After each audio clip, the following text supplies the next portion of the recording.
Family expected monthly payments to keep in touch, but when I stopped sending money, they ignored me completely. "We don't need you anymore," they said.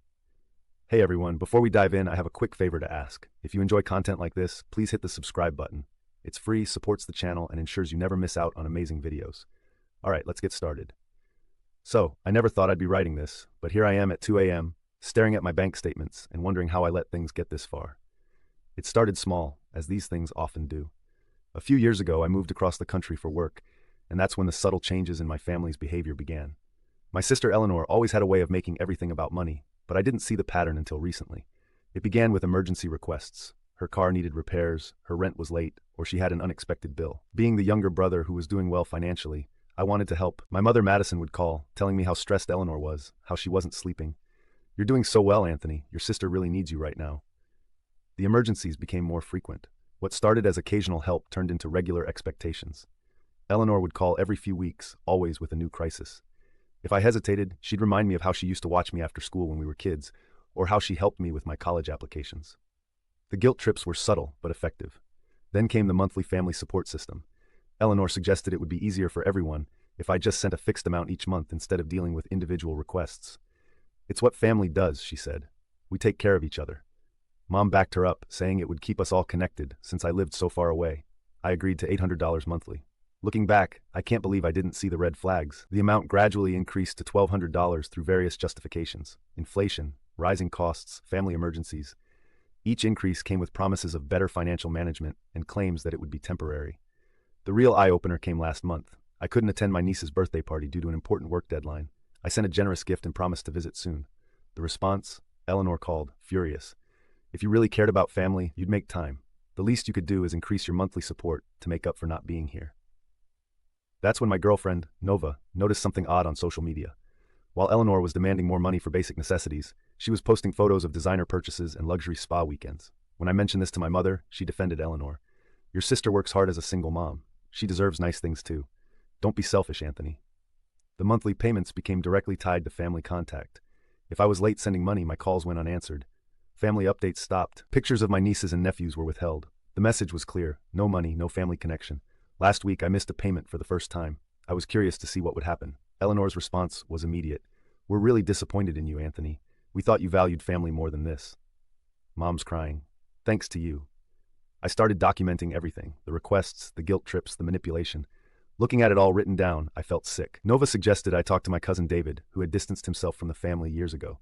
His response was eye-opening. "They did the same to me until I cut them off. It's their pattern." The breaking point came yesterday. Eleanor called, demanding an explanation for the missed payment. When I expressed concerns about the situation, she laughed. "You're being dramatic. This is what successful family members do. They support the rest of the family. If you stop, don't expect to stay part of this family." I'm sitting here now, looking at years of transaction histories. $800 became $1,000, then $1,200. The total is staggering, but it's not just about the money. It's about the realization that my family sees me as nothing more than an ATM with legs. Nova's been incredibly supportive, helping me see how abnormal this is. "Family love shouldn't come with a price tag," she said. She's right. I'm considering stopping the payments entirely, but I'm worried about losing contact with my nieces and nephews. My younger brother, Jack, just texted me asking if we could talk privately tomorrow. He's never asked for money, and we've maintained a decent relationship despite the distance. I have a feeling he might have some insights I need to hear. I know what I need to do, but actually doing it feels impossible. How do you tell your family that their love shouldn't be conditional on monthly payments? How did I let this go on for so long? I'll update after talking with Jack. Something tells me this is about to get much more complicated. Update 1. The conversation with Jack changed everything. We talked for 3 hours last night, and what he revealed made me realize I'd been blind to a much bigger pattern. First, thank you all for the support on my last post. Reading your comments helped me feel less crazy about this whole situation. As many of you suggested, I decided to start by reducing the monthly payments instead of stopping them completely. I thought it would be a reasonable compromise. I was wrong. I called Eleanor last Friday to explain that I needed to reduce the payments to $500 monthly. Before I could even finish explaining, she cut me off with a laugh that made my skin crawl. "Oh, so you're trying to punish us now? Real mature, Anthony." I kept my voice steady, explaining my own financial goals and responsibilities. Her response: "Your goals? What about family? Mom and I have already budgeted your contribution. We can't just change our lifestyle because you're being selfish." That's when I mentioned her recent Instagram posts. The new designer bags, the weekend trips to luxury spas, the expensive restaurants. There was a long pause before she snapped. "Are you stalking my social media? That's creepy, and anyway, how I spend my money is none of your business. It is when it's my money, I said. No, once you give it to us, it's our money. That's how family works. I was still processing this conversation when Mom called. She was crying, saying I was tearing the family apart. Eleanor told me you're threatening to abandon us after everything we've done for you. That's when Jack's revelations started making horrible sense. Apparently, our Uncle David, Mom's brother, had been their primary supporter for years before me. He cut them off after discovering they were manipulating multiple family members for money. Sound familiar? They had him convinced he was the only one helping, while simultaneously collecting from 3 other relatives. Jack showed me old family emails he'd saved. The pattern was identical. Emergencies, guilt trips, emotional manipulation. They even used the same phrases, "This is what family does," and "Don't expect to stay part of this family." But here's the twist that made me feel physically ill. Jack found their shared budget spreadsheet on Mom's laptop while helping her with computer issues. They'd been tracking their income streams from various family members like it's a business. My name was there, along with projected amounts they expected to upgrade me to over the next year. They had me penciled in for $2,000 monthly by Christmas. There were notes about which emotional triggers worked best on each family member. Mine included college application help and childhood memories. They had it down to a science. Nova helped me gather all this information into a folder: bank statements, screenshots, Jack's evidence. She suggested I speak with a therapist to process everything, which I did yesterday. The therapist helped me see how deeply manipulative this whole system is. I drafted a clear, firm email to both Mom and Eleanor. No accusations, just facts. I would no longer be sending any monthly payments. I included my boundaries going forward and stated that our relationship needed to be based on genuine family connection, not financial transaction. Their responses came within minutes of each other. "Eleanor, you're dead to us. Don't bother trying to see the kids again. I never raised you to be this cruel. The shame I feel as your mother." Then something unexpected happened. My aunt, Mom's sister, called me this morning. Turns out she received similar messages from them yesterday. They'd been working on her for months, setting up the same family support system. She called me after recognizing the pattern from her own experience with pyramid schemes years ago.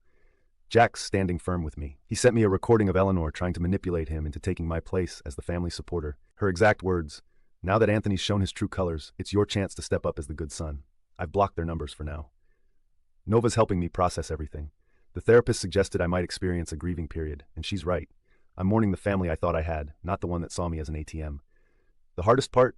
I found an old video from last Christmas. Everyone's laughing, opening presents. I now realize I basically paid for twice.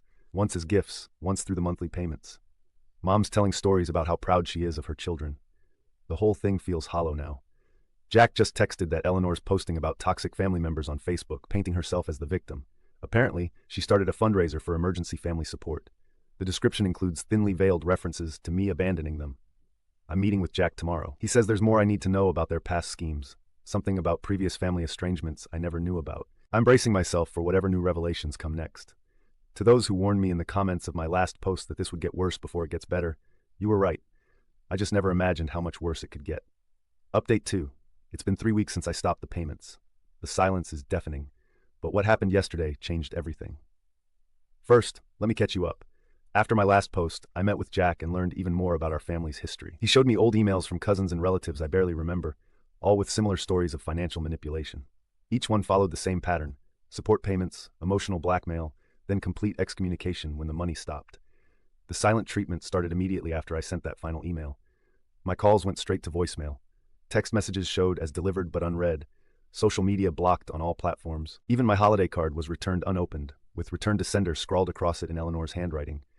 The only communication I received was through their public Facebook posts, clearly meant for me to see through mutual friends. Eleanor shared long posts about ungrateful family members and the pain of betrayal. Mom posted Bible verses about honoring your parents and the sins of abandoning family. Their fundraiser gained traction in our hometown community. The story they're telling paints me as a wealthy, cold-hearted son who abandoned his struggling family. They've raised almost $3,000 from well-meaning people who don't know the full story. Last week, I tried one last time to reach out about seeing my nieces and nephews. Eleanor's response was a single text: "We don't need you anymore. The kids are better off without an uncle who abandoned them." Then yesterday happened. I was getting coffee at my usual place when I ran into David, my mother's cousin. He was in town for business and recognized me from old family photos. We got to talking, and what he revealed floored me. Apparently, this financial manipulation spans 3 generations. My grandmother, Mom's mother, did the same thing to her children. When one source of money dried up, she'd move to the next relative.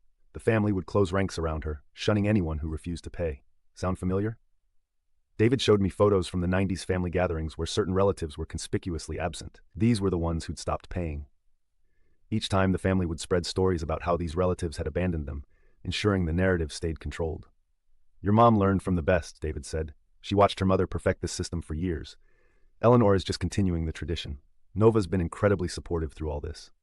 She helped me set up a separate email account to communicate with extended family members who've reached out after seeing Ellen's fundraiser. Several have shared their own stories of financial manipulation by my mother and sister. The most surprising contact came from Eleanor's ex-husband. He sent a long email explaining that their divorce wasn't just about growing apart, as everyone claimed. He discovered similar financial manipulation patterns with her friends and coworkers. When he confronted her, she turned the entire family against him. My therapist says I'm handling things well, but some days are harder than others. The hardest part isn't the silence. It's realizing that every family memory is now tainted. Was any of it real, or was it all just manipulation? Jack's been keeping me updated on their new targets. They've moved on to his wife's family, using the same tactics, same emergencies, same guilt trips, same promises. They even use some of the exact phrases they used with me. The most recent development, Ellen's fundraiser page suddenly switched from family emergency support to a legal fund. According to Jack, they're consulting lawyers about grandparents' rights and family support obligations. It's ridiculous, but it shows how far they'll go to maintain control. My aunt, the one who recognized the pyramid scheme pattern, invited me to her daughter's wedding next month. Eleanor and Mom will be there. It will be the first time we're in the same room since everything fell apart. The aunt suggested I bring Nova for support, saying it's time the whole family sees what real support looks like. This morning I found an old birthday card from Mom inside. She'd written about how proud she was of the man I'd become, how I always put family first. Reading it now, knowing what I know, the words feel like a script designed to keep the money flowing. Jack called an hour ago. He's discovered something in old family records that he says will blow this whole thing wide open. We're meeting tomorrow. His tone was different this time, more urgent, almost nervous.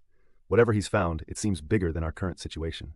I should feel angry, but mostly I feel tired. Tired of the manipulation, tired of questioning every memory, tired of wondering if I ever really had a family or just a carefully constructed illusion designed to extract money. Nova says the silence is a gift. It's showing me exactly who they are. When the money stops flowing, she's right, but it doesn't make it hurt any less. We'll update after meeting with Jack. Something tells me we're about to uncover another layer to this whole mess. Finally, the update. What Jack found changed everything. After our last meeting, I spent 2 weeks gathering evidence and building a case. What started as a simple family dispute has evolved into something much larger, a decades-long pattern of systematic financial exploitation that went far beyond our immediate family. The documents Jack discovered in our grandmother's old storage unit revealed a carefully orchestrated scheme spanning 3 generations. Bank statements, letters, and detailed records showed how my mother and Eleanor had been running what essentially amounted to a family-wide fraud operation. They hadn't just been manipulating me, they'd been running the same scheme simultaneously with multiple relatives, friends, and even Ellen's co-workers. Each victim was isolated from the others, made to believe they were the only one helping. The total amount they'd extracted over the years was staggering. But here's where it gets interesting. Remember that legal fund they were raising? Turns out Eleanor had been embezzling from her workplace using the same tactics. She'd convinced several co-workers to loan her money using the same emotional manipulation playbook she used on family. I compiled everything: bank records, emails, social media posts, recorded conversations, witness statements from other victims, and sent it all to her employer's fraud department and the relevant authorities. I also forwarded evidence of tax evasion spanning several years to the appropriate agencies. Within days, Eleanor was terminated from her position. The company is pressing charges. Multiple victims have come forward with similar stories, each one adding another layer to the investigation. Mom's involvement as a co-conspirator is also being scrutinized. Their carefully constructed house of cards is collapsing. The family that once shunned me is now desperately trying to distance themselves from Eleanor and Mom. As investigations multiply, former victims are speaking out, encouraged by the company's investigation. Eleanor's social media fundraiser was shut down for fraudulent claims. Her attempts to start new ones keep getting reported and removed. The community that once sympathized with her is now seeing the truth, backed by undeniable evidence. I made sure every family member, friend, and acquaintance they'd exploited received copies of the evidence. Their entire support network has crumbled as people realize the extent of their manipulation. Jack helped me set up a support group for the victims, providing a platform for sharing experiences and coordinating legal responses. The stories that have emerged paint a picture of systematic exploitation that spans decades. Mom tried reaching out last week, not to apologize, but to beg me to stop the investigations. "You're destroying your sister's life," she said. I replied with a single screenshot of her own spreadsheet, showing how she'd tracked and manipulated multiple victims simultaneously.